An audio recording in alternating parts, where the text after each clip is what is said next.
Uncle ये कुछ कपड़े हैं, इन्हें अच्छे से प्रेस कर देना। ठीक है बेटा। ये तो मेरा बेटा है। आपका बेटा? अरे अंकल क्यों मजाक कर रहे हो, ये आपका बेटा कैसे हो सकता है? अरे मैं सच कह रहा हूँ, ये मेरा ही बेटा है। और मैं अपने बेटे को नहीं पहचानूंगा क्या? अरे अंकल आपको ना कोई गलत फहमी हो रही होगी, ये तो मेरा बॉयफ्रेंड है। वो तो बहुत बड़ा बिजनेसमैन है और उसने तो कहा था कि उसके माँ बाप बहुत पहले ही मर चुके हैं। अंकल आप तो एक मामूली से प्रेस करने वाले हो और वो कितना अमीर। आप कहाँ और वो कहाँ? क्या माँ बाप मर गए?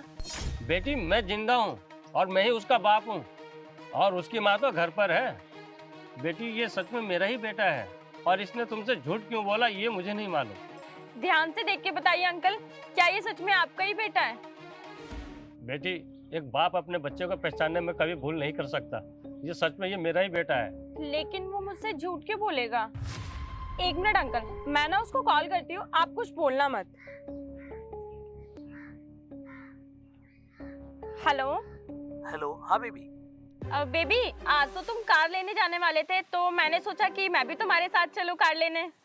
बेबी एक ना बिजनेस की इम्पोर्टेंट मीटिंग आ गई है, तो मैं आज तो नहीं जा पाऊंगा, तो एक काम करते कल चलते साथ में। अच्छा ठीक है, फिर कल चलते हैं। बेटी ये कोई काम वाम नहीं करता है, ये सिर्फ इधर उधर घूमने में ही ध्यान देता है।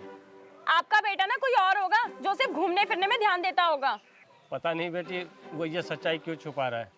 शायद उसे बताने में शर्म आ रही होगी कि हम गरीब हैं और ये प्रेस का काम करते हैं। वैसे भी बेटी देखने में तुम बहुत बड़े घर की लग रही हो और तुम पढ़ी लिखी भी लग रही हो।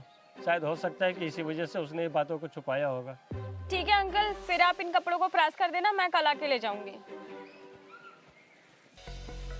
पापा 3 बज गए हैं, अपॉइंटमेंट का टाइम हो गया है। बेटा तू ये कैसी बातें कर रहा है, एक बार फिर से सोच ले।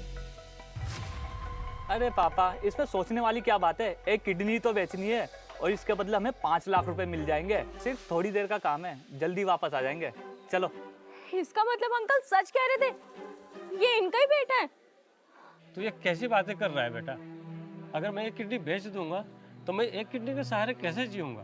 बेटा मुझे काम करना होता है, मुझे घर चलाना होता है। अगर मैं एक किडनी बेच दूंगा तो बताओ मैं ये सब कैसे कर पाऊंगा? अरे बेटा तो एक बार मेरी उम्र तो दे। अरे पापा आपकी उम्र हो गई है तभी तो मैं आपको बोल रहा हूँ। आप मुझे देखो, मेरी अभी पूरी जिंदगी पड़ी है, वरना मैं ही अपनी किडनी बेच देता।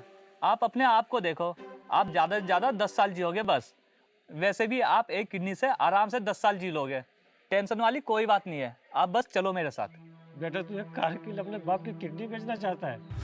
तू ही सोच, अगर तू अच्छा से काम कर लेगा तो उन पैसों से ही तू अपनी एक कार खरीद सकता है। पापा काम तो बात की बात है, काम तो मैं कर लूंगा।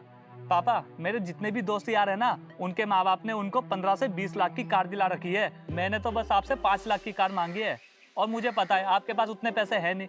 इसलिए तो पापा मैं आपको किडनी बेचने के लिए ले जा रहा हूँ, ताकि उस 5 लाख से मैं अपनी गाड़ी ले सकूँ। बेटा ठीक है, तू गुस्सा मत कर, चल। इसे रोकना पड़ेगा, कहीं नहीं जाएंगे अंकल। अरे काजल तुम? अंकल जी आप कपड़े प्रेस करके रख देना, मैं कल आके ले जाऊंगा। बस करो राहुल, और कितना झूठ बोलोगे तुम? मैंने वहां से ना सब कुछ सुन लिया है। तुमने तो कहा था कि तुम एक बहुत बड़े बिजनेसमैन हो, तुम्हारे माँ बाप कब का मर चुके हैं, तो फिर ये कौन है?